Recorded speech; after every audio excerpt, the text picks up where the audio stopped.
الحمد لله والصلاة والسلام على سيد الخلق وأشرف المرسلين سيدنا محمد وعلى آله وصحبه ومن اتبعه بإحسان إلى يوم الدين. اللهم لا علم لنا إلا ما علمتنا إنك أنت العليم الحكيم. بسم الله الرحمن الرحيم. ومن يتوكل على الله فهو حسبه.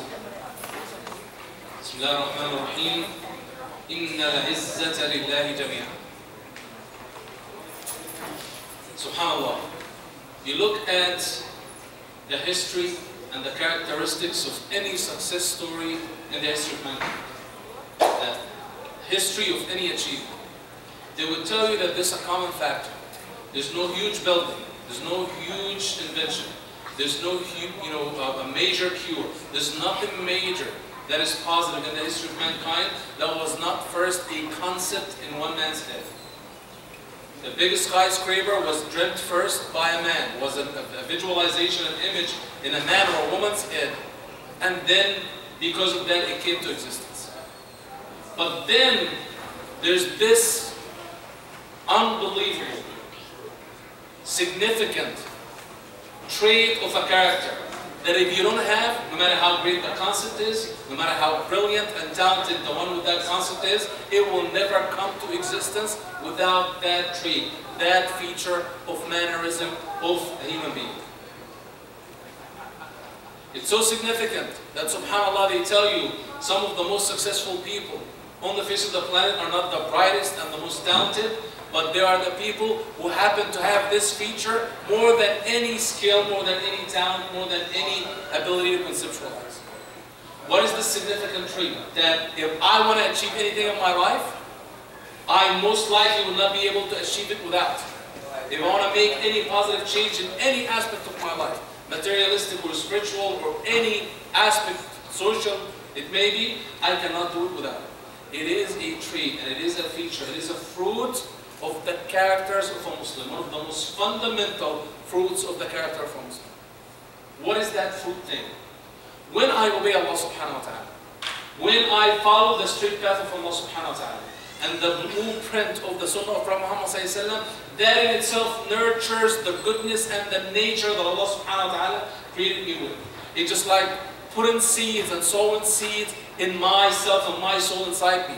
And with the practice and the continuity of that obedience of Allah subhanahu wa ta'ala, all of a sudden these foods of mannerism start to sprout in me, sometimes unconsciously, sometimes I'm aware of him, and sometimes I'm not. So you see these prominent features in the hearts of the most sincere Muslims and worshippers of Allah subhanahu wa ta'ala. And Islam, as per the Prophet of Allah subhanahu wa ta'ala, is nothing but a collection of the most noble of manners. إنما بعثت لأتمم مكارم الأخلاق, the hadith Hasan of Abu Hurairah radiallahu anhu. What is that specific, significant fruit of the fruits of the manners of Islam? That is none other than courage. Is that it? Just courage? Yes. Because you have that concept, you have that situation, you have that difficulty, you want to have that dream, you want to have that thing that you want to do, you want to have that situation that you want to stop and stand against. You can never bring it from that feeling, from that concept into existence. You can never be successful unless you took the courageous and bold decision that I want to impact and I want to affect a change. And that's courage. What is the common definition of courage in most of the cultures? Courage, قوة القلب وجرأة النفس في مواجهة الأمور الصعبة. The strength of and the determination of yourself, the strength of your heart in facing difficult situations. However, my definition, or for that matter the Islamic definition, is far greater than that. It is simply your relentless and fearless pursuit to make a situation better than what it is. It is your fearless and relentless pursuit and effort and ability to change a situation to a better condition than what it is. How significant is that? SubhanAllah. Look at the examples that are throughout, SubhanAllah, Islamic history and the history of the companions of Prophet Muhammad. And I'm not going to start with Prophet Muhammad, ذَلِكَ مِسْكُ الْخِتَامَ. I'll start with the companions. A man by the name of Umar ibn Khattab, heard that his sister is committed the most shameful thing that he could commit in Quraysh then, they told him, you know what, you're talking about Muslim, this and that, your own sister and her husband are already Muslims. Races to his sister's house with the intention to hurt her. He listened to her reciting Quran, subhanAllah, it changed his heart. She convinced him, wash, and I'll give it to you to read it. You cannot read it in your condition. He obeys and reads Quran, subhanAllah, changed his heart more. He said, I'll go to the Prophet of Islam and I'll ask him to tell me what their Islam is. He hits to the house of Prophet Muhammad ﷺ. The companions see Umar ibn Khattab come in. SubhanAllah, one of the most powerful people and greatest people in Quraysh, that to the limit the Prophet Muhammad ﷺ had his obligation to Allah subhanahu wa ta'ala. Allahumma izza al-Islam bi ahad al-umarayn. Allah subhanahu wa ta'ala, enforce and endorse our deen and give us strength with one of the umarayn. One of them is Umar ibn Khattab radiallahu anhu, to become a Muslim. So the companions see him coming, so they stand up, he's coming to hurt Prophet Muhammad ﷺ. Prophet Muhammad ﷺ, with his wisdom, said, no, leave him, let me talk to him. He explained Islam to him, he answered his questions, and subhanAllah, the man says, Ashhadu an la ilaha illallah, wa ashhadu anna Muhammadan abduhu wa rasuluh. Now he has the belief, now he has the concept, now he has the subhanAllah, the taste of it in his heart. Here's the difference. And it came so quick to Umar ibn Khattab because he's already a great man. And Prophet ﷺ said, you're best in Jahiliyyah. When they accept Islam, they will be the best of Islam. Because the character itself is a character of greatness. Immediately, what was the first thing? He just accepted Islam. What was the first thing he asked Prophet Muhammad ﷺ? Ya Rasulullah, alasna ala al-haqq. Aren't we correct? Aren't we on the right path of the creator of heavens and earth? Prophet Muhammad ﷺ said yes.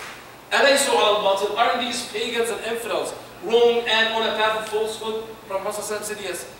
So Umar ibn Khattab, who was chasing after his own sister, hiding her Islam from him, said to Prophet Muhammad ﷺ, why are we hiding our deen from these people, and we are right and they are wrong? Look at the courage. I know the outcome. I believe in the outcome. I'm relying upon Allah subhanahu wa ta'ala. What am I hiding? And look at the wisdom of the leader that Prophet Muhammad ﷺ is someone who just accepted Islam 5 minutes ago, but he made a correct, a righteous suggestion. Prophet Muhammad ﷺ said, true that. 2 lines formed, they came out. One line is led by Umar ibn Khattab, the other line is led by Hamza ibn Abdul Muttalib, and they did what? They went in the middle of Mecca and started to circle, make tawaf around the Kaaba, making takbir with the loudest voice they had. Which at the time, and the oppression that was going on, is almost an act of committing suicide. But guess what? He fulfilled the recipe of achieving miraculously like all the companions of Prophet Muhammad did. And we'll talk about that recipe. What is the outcome? The outcome is not upon or dependent upon anyone else, but the generosity of Allah subhanahu wa ta'ala. Allah subhanahu wa ta'ala struck fear in the hearts of all the kuffar of Mecca. They could not believe that the Muslims are not only out, all of them, declaring their Islam, but circling the Kaaba and making tawaf. They were so afraid they stayed here. No one dared to go out to see what was going on. Allah subhanahu wa ta'ala says, سَنُلْقِي فِي قُلُوبِ الَّذِينَ كَفَرُوا الرُّعْبَ بِمَا أَشْرَكُوا بِمَا لَمْ يُنَزِّلْ اللَّهُ بِهِ سُلْطَانًا. Allah subhanahu wa ta'ala said that we will struck fear in the hearts of those who made shirk and associated with Allah subhanahu wa ta'ala things that Allah subhanahu wa ta'ala never authorized them to do. Subhanallah, look at Rabi' ibn Amir, and we spoke about this because it's a multi-dimensional story. He went to meet whom? Rustum, the leader of the Persians. And Rustum was baffled. He told him, what are you doing here? You guys were just little tribes that were fighting each other in a harsh desert by Mecca. And all of a sudden you're sweeping all the way south of Asia and coming to challenge the Persians, to challenge us, the Soviet Union of their time. Look at what he told them. Allah subhanahu wa ta'ala sent us. He knows his mission. He knows his outcome. He has the boldness and the bravery not to look at the limited numbers of the Muslims compared to the, subhanAllah, limitless number and equipment of the Persians. Allah subhanahu wa ta'ala sent us to take his worshippers from worshipping the creations to worshipping the Creator, Allah subhanahu wa ta'ala himself. And to take people out of the oppression and injustice of the man-made religions into the justice of Islam. and take people out of the misery and tightness and the injustice of the social life of all these systems into the openness of Islam and to the Jannah of Allah subhanahu wa ta'ala. Courage, understanding the mission, not factoring the obstacles that he's facing. Is that brave enough? To Rustam's face? No. Look at a real story of bravery of the same battle. The battle is Al-Qadisiyah. It was led by Sa'd ibn Abi Waqqas. Who is the true hero there? SubhanAllah, it's amazing. Abdullah ibn Maktoum. You all read that. Surah Abasa wa Tawalla. That person is none other than Abdullah ibn Maktoum. A poor man, was born blind. No one knows about anything. This is Abdullah, his mother is Maktoum. He was honored by Prophet Muhammad so much that when Prophet Muhammad went to battle, used to go to battle, he asked him that Abdullah ibn Maktoum to lead the prayers and stand in the maqam for Muhammad. Prophet Muhammad passed away, Abu Bakr Siddiq passed away. At the time of Umar ibn Khattab, they said, you know, we're going for the major battle, Al-Qadisiyah, fighting the Persians. All of a sudden, you see that blind man coming in the middle of the people, the warriors are going to this significant battle and saying, you know what, I'm going to ride a horse and I'm carrying the Muslim flag in the battle. I'm making jihad with you. SubhanAllah, they said, we're not going to allow you to do that. We cannot even allow you to do that. Sound men, strong men, who can see, go to battle, and sometimes they make it, you know, avoiding or, you know, tilting this way or that way to escape from the arrows and the spears. You're going there, SubhanAllah, you're blind, you're an older man, SubhanAllah, you're going to die. He said, it's impossible. I'm going and I'm making jihad for the sake of Allah subhanahu wa ta'ala. And started to persuade him. He said, you know what? People can see the army of the Persians, can see all their equipment, and they're charging against you. They might get scared. They might be afraid. They might drop the flag. I'm a blind man. I can see nothing for that. Nothing would scare me. And I'm making a vow to you. As long as I'm alive, the flag that says, Ashhadu an la ilaha illallah wa ashhadu anna Muhammadan abduhu wa rasuluh will never be dropped down from my hand unless Allah subhanahu wa ta'ala takes my soul. And no one can convince them otherwise. They have to take it and they handed the flag. And subhanAllah, anyone else, and as many people that have died in that battle, the Muslims win the Qadisiyah, defeat the Persians, and subhanAllah, Abdullah ibn Maktoum comes back safe, as he said. SubhanAllah. Always, you would see that courage, and that's why one of the most significant fruits, always relative to the size of the iman in your heart. The bigger the amount of iman, the bigger the boldness and the courage for the sake of Allah subhanahu wa ta'ala, the more miraculous the achievement. And that's why, who are the bravest people on the face of the planet? The prophets of Allah subhanahu wa ta'ala, because they are the most believing people on the face of the planet. You know the story of King Talut? Allah subhanahu wa ta'ala said him that he has to fight the entire Bani of Talut, huge king, huge equipment, huge army, well equipped, and subhanAllah, they're little people. Allah subhanahu wa ta'ala inspired him, you know, ask your soldier who's going with you, you're going to pass by a river, and I want you just to take a little sip of your river just to wet your lips, but not to drink fully from it. What's the point? He wanted to know who would be obedient, who would follow the system, who was sincere, and who would just go by his desire and wishes. Most of his army drank fully from the river, few people that actually obeyed, and few people came with him. So he was already a smaller army, a lesser equipped army, and now it's much less, and he's facing the army of Jalut. He goes there, and subhanAllah, they always do duels between the bravest warrior or knight here and the bravest knight here to set up the tool for the battle first. Talut yells, anyone who would defeat Jalut, who came forward to challenge anyone, I'm going to give him my kingship and I'm going to marry my daughter. A young man comes out, subhanAllah, much smaller in size, doesn't have any equipment whatsoever, and what he has is a sling. You know the sling with the kiss?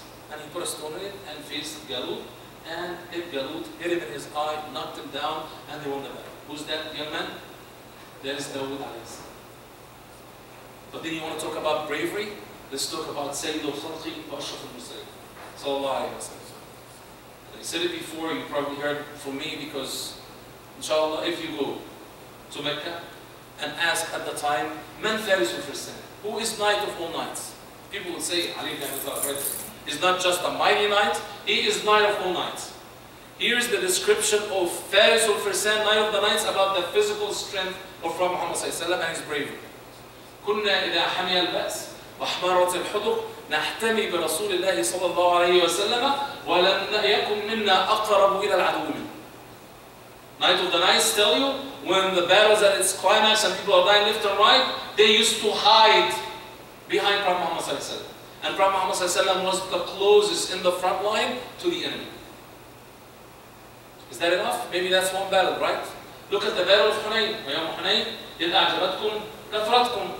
Muslims, subhanAllah, after the opening of Mecca, army about 10,000, and they're that confident in themselves and their numbers, they have another battle to confront, and subhanAllah, they go there.